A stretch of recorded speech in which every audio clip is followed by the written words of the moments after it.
Hello and welcome. If you've ever stared at a commercial lease agreement and just felt completely lost in the numbers, you are definitely not alone. So today, we're going to pull back the curtain on one of the most important and frankly confusing parts of commercial real estate, how the space you pay for is actually measured. Okay, let's just get right to it. Here is the big question that drives so many business owners crazy. Why are you paying for a certain amount of square footage when the space you can actually walk around in and use feels so much smaller? It's a super common frustration, and I promise by the end of this, you'll know exactly why. So here's our game plan. We're going to tackle that big question head on. Then we'll talk about who even makes the rules for this stuff. We'll break down the two key measurements you absolutely need to know, see how that all connects to your wallet, and then, and this is the best part, we'll give you a super simple tool to figure out if you're getting a good deal. Right, so who even decides how a building gets measured? It's not just the landlord making up a number. Believe it or not, there's actually a standard, kind of like a rule book, that's supposed to keep everything consistent and fair. And that rulebook comes from an organization called BOMA. That's the Building Owners and Managers Association. And get this, they've been setting the standard for how to measure buildings since way back in 1915. The whole point is to create consistency, so that when you're looking at an office in one building, you can compare it fairly to an office in another. Okay, let's get to the heart of it. To really understand your lease, you have to get your head around two critical terms: usable area and rentable area. They sound almost the same, right? But the difference between them is, well, it's where all your money goes. First up, usable area. Now this one is the easy one. It's exactly what it sounds like. It's the actual space you and your team occupy, the area measured inside the four walls of your suite. Think of it this way. If you can put a desk on it, it's probably usable area. It's your private space. And now for the twist, rentable area. This number starts with your usable area, but then it adds a little something extra. It tacks on your proportional slice of the shared common areas on your floor.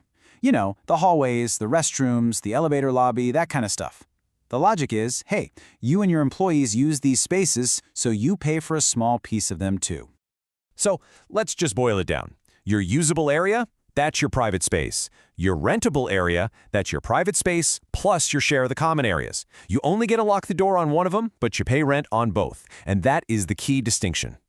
Let's make this real with an example. So you might have a fantastic office with 2,795 square feet of usable space. But when the bill comes, you see the number is actually 3,035 square feet. That gap, that difference, that's your little piece of the floor's shared spaces. All right, so now we know about these two different numbers. So what? Well, this next part is all about connecting those measurements directly to the check you write every single month. So let me ask you, which number do you think the landlord uses to calculate your rent? Do they use the smaller, usable area you actually occupy, or that bigger, rentable area? I'll give you a hint. It's the one that makes them more money. Yep, you guessed it. It's the rentable area, always. The math is pretty simple. You just take that bigger number, in our example, 3,035 square feet, you multiply it by the rental rate, let's say it's $18.50 a foot, and voila, that's your annual base rent. And no, it doesn't stop there. You know that additional rent you pay, the part that covers the building's operating costs like property taxes, insurance, and maintenance? Well, that's also calculated based on your rentable area. It's the number that decides your fair share of the entire building's upkeep. So how do they get that share? Well, they take your rentable area and divide it by the total rentable area of the entire building. And what you get is this very specific percentage. In this case, it's 2.1127%.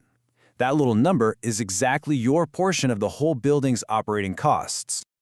Okay, so now you know why you're paying for space you can't technically use. But how can you flip this knowledge and use it to your advantage? Let's talk about the one number that lets you compare different buildings like a pro. So you're looking at a few different office spaces. They're all about the same size, same price. How can you quickly tell which one is giving you more bang for your buck, more usable space for the rent you're paying? There is a really simple trick for this. It's called the R/U factor. It stands for rentable divided by usable. Some people call it the loss factor or the efficiency factor.